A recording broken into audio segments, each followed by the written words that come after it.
बृहस्पति देव की कथा। प्राचीन काल में एक ब्राह्मण रहता था। वह बहुत निर्धन था। उसको कोई संतान नहीं थी। उसकी स्त्री बहुत मलिनता के साथ रहती थी। वह स्नान न करती, किसी देवता का पूजन न करती। इससे ब्राह्मण देवता बड़े दुखी थे। बेचारे बहुत कुछ कहते थे, किंतु उसका कुछ परिणाम न निकला। भगवान की कृपा से ब्राह्मण की स्त्री के कन्या रूपी रत्न पैदा हुआ। वह कन्या अपने पिता के घर में बड़ी होने लगी। प्रातः स्नान करके विष्णु भगवान का जाप व बृहस्पतिवार का व्रत करने लगी। अपने पूजन पाठ को समाप्त करके विद्यालय जाती तो अपनी मुट्ठी में जौ भरकर ले जाती और पाठशाला के मार्ग में डालती जाती। तब ये जो स्वर्ण के हो जाते तो लौटते समय उनको बीन कर घर ले आती थी। एक दिन वह बालिका सूप में उस सोने के जौ को फटक कर साफ कर रही थी कि उसके पिता ने देख लिया और कहा, हे बेटी, सोने के जौ को सोने के सूप में ही होना चाहिए। दूसरे दिन बृहस्पतिवार था। इस कन्या ने व्रत रखा और बृहस्पति देव से प्रार्थना करके कहा, मैंने आपकी पूजा सच्चे मन से की हो तो मेरे लिए सोने का सूप दे दो। बृहस्पति देव ने उसकी प्रार्थना स्वीकार कर ली। रोजाना की तरह वह कन्या जौ फैलाती हुई जाने लगी। जब लौटकर जौ बीन रही थी तो बृहस्पति देव की कृपा से सोने का सूप मिला। उसे वह घर ले आई और उसमें जौ साफ करने लगी, परंतु उसकी माँ का वही ढंग रहा। एक दिन की बात है कि वह कन्या सोने के सूप में जौ साफ कर रही थी। उस समय उस शहर का राजपुत्र वहां से होकर निकला। इस कन्या के रूप और कार्य को देखकर मोहित हो गया तथा अपने घर आकर भोजन तथा जल त्याग कर उदास होकर लेट गया।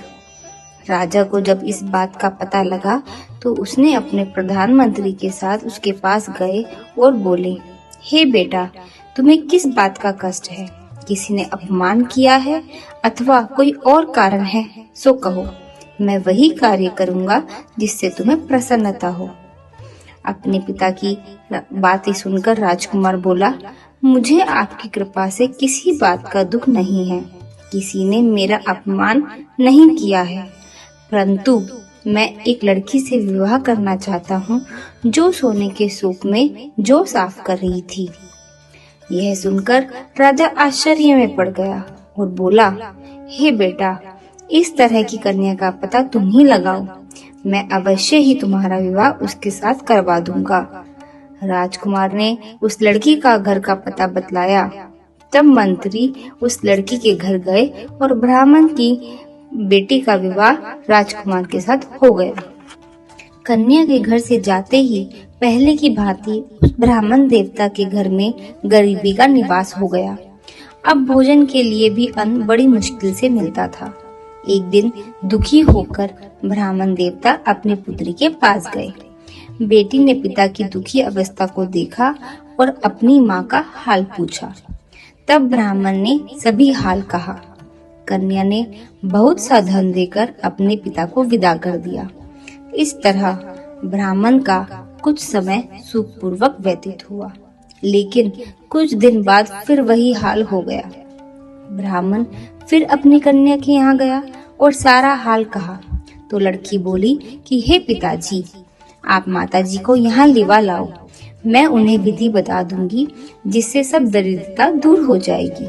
वह ब्राह्मण देवता अपनी स्त्री को साथ लेकर अपनी लड़की के यहाँ पहुँचे तो लड़की अपनी माँ को समझाने लगी कि हे माँ, तुम प्रातःकाल प्रथम स्नान आदि करके विष्णु भगवान का पूजन करो तो सब दरिद्रता दूर हो जाएगी।